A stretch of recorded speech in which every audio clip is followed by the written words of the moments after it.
Former President Trump singled out Senator Rand Paul on Thursday, asking if the Kentucky Republican will apologize for breaking with him in an Ohio Republican House primary.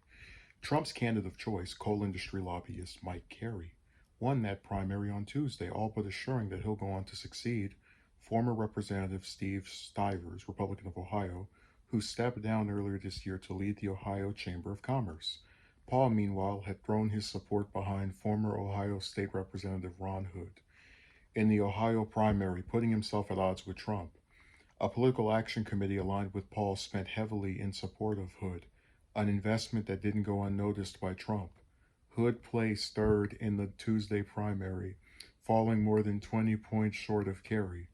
Do you think Rand Paul will apologize for spending nearly $1 million on another candidate in Ohio's 5th District congressional race after I had already endorsed Mike Carey? Trump said in a statement. In any event, Mike went on to an unprecedented victory, more than doubling the second-place finisher, and Rand's candidate came in a distant third out of 11.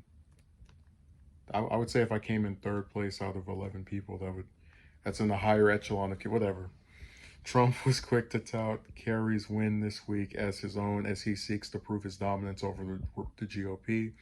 The former president has faced challenges to his influence in recent weeks after his preferred candidate in the Texas runoff lost to another Republican. Several Senate Republicans also broke with Trump last week in voting to take up a bipartisan infrastructure bill that he had lobbied against. His remarks on Paul on Thursday suggest that he's willing to go after even his allies when it comes to his post-presidential influence in Republican politics. Rand is a different kind of guy, but I like him a lot anyway, and I'm proud to have endorsed him when he ran, he said.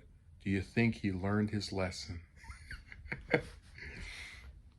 If I could actually edit videos and make stuff with the speed I would like, I would do a video on the Rand and Trump relationship because it's an interesting one. They didn't like each other when they ran against each other in the 2016 primary.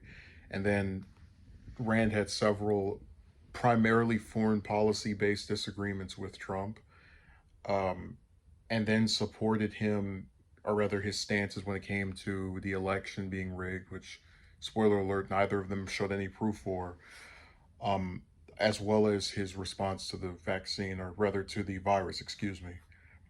So it's just amusing that Rand, when Trump was president, became one of his allies for the most part.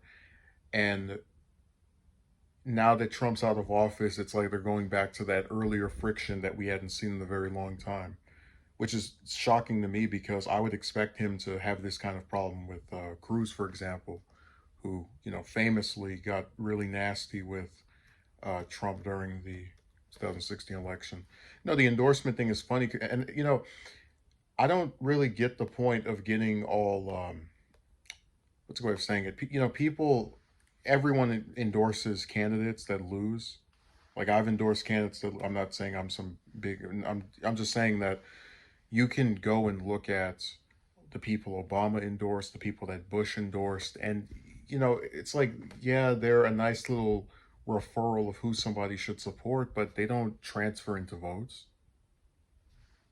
Now, campaigning is a different story, but some distant figure, I wouldn't even be surprised if Trump never went to that district. And then his endorsement's supposed to carry so much water. But yeah, he shouldn't even take it as a slap in the face, or that his guy in Texas lost, because endorsements don't really mean that much.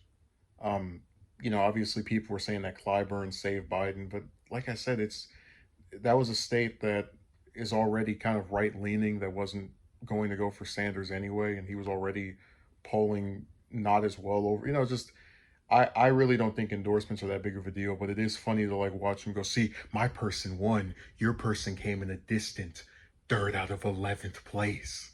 What? It's like, how is getting in third place distant from first place if it's only 2 spots, whatever.